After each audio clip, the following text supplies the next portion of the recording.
Let's give a round of applause for Courtney Bellanti. Come on, Courtney.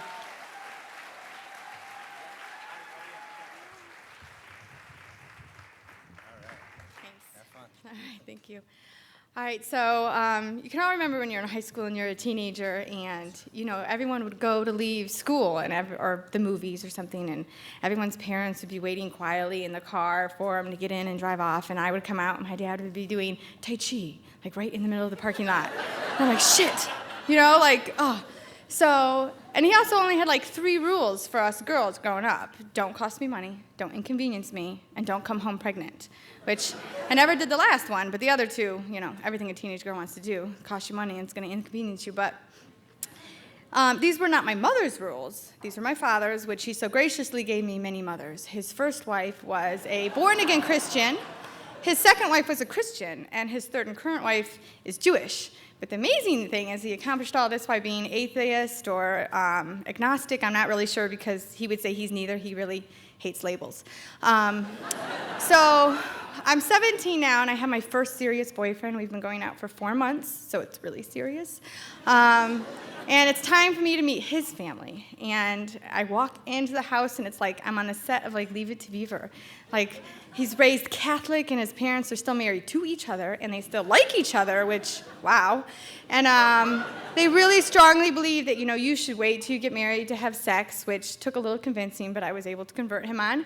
And even though I might not have been his their first or second, or in their short list of people he would date, they were always overly gracious to me and overly nice to me, and they were just great folks.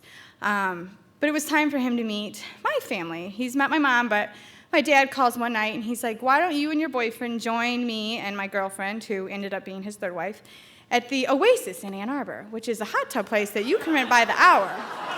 And it's, you know, I love my dad. All of his angst aside, I'm proud that he is who he is, and screw everybody else.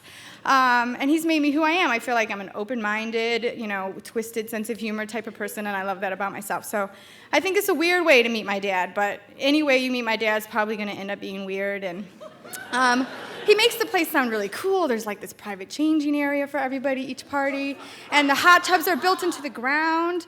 And it's the middle of winter, so there'll be snow everywhere around. So I'm like, okay, we're gonna meet him. So we get there. My boyfriend and I have our like suits on under our clothes because we don't know exactly what the changing situation's gonna be. So we arrive and we're like taking off our clothes and folding them. And my dad says, "You guys are wearing suits?" I'm like, shit. I'm just like, shit. No, fuck. No, and yeah, I look up, oh God, yep, they're taking off their clothes, but they're not putting anything back on. So I can't look at my boyfriend, I'm just like, get our asses in the hot tub. So we get in the hot tub, and we're sitting there, and thank God there's some bubbles, so you can't like quite see in the water. So they get in, and I'm just like, make eye contact, eye contact, eye contact. Like, look him in the face, look him in, eye contact, eye contact. Like, everybody but my boyfriend, because I can't look at him, because that's just bad. I'm like, even if I was alone, this would really suck. But at least no one would ever know. But no, I'm not alone. I'm with my very Catholic boyfriend, who I'd be willing to bet $1 million has never even seen his mother's butt cheek. His mother would actually probably be appalled I just mentioned her butt cheek. But no, we're in a very small body of water with my very naked dad and a woman I've only met like a handful of times. And like, just make eye contact, eye contact. And I'm just like, think of a reason. How do we get the hell out of here? How do I make our exit quickly? And I'm like thinking, you know, I have no idea what the rest of the conversation was that whole night. It's like all blacked out.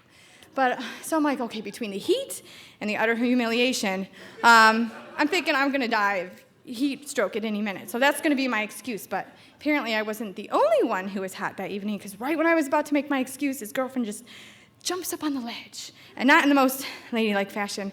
And it's eye level. So, oh shit. So that's really bad.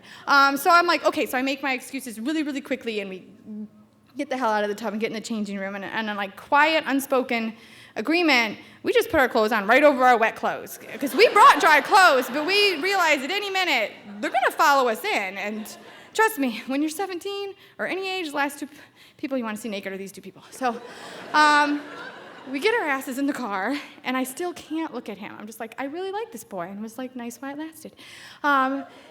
I don't know what he's thinking. I don't want to know what he's thinking. It's just really bad. Looking back on it, I keep thinking, was this like some kind of test, to see if he would fit in our world, which is really just my dad's world, I realize, and it's like population, like 2 people. But we don't really discuss it, and some people might say he failed this test, and some people might say he passed it. But on October 23rd, we'll have married 11 years. We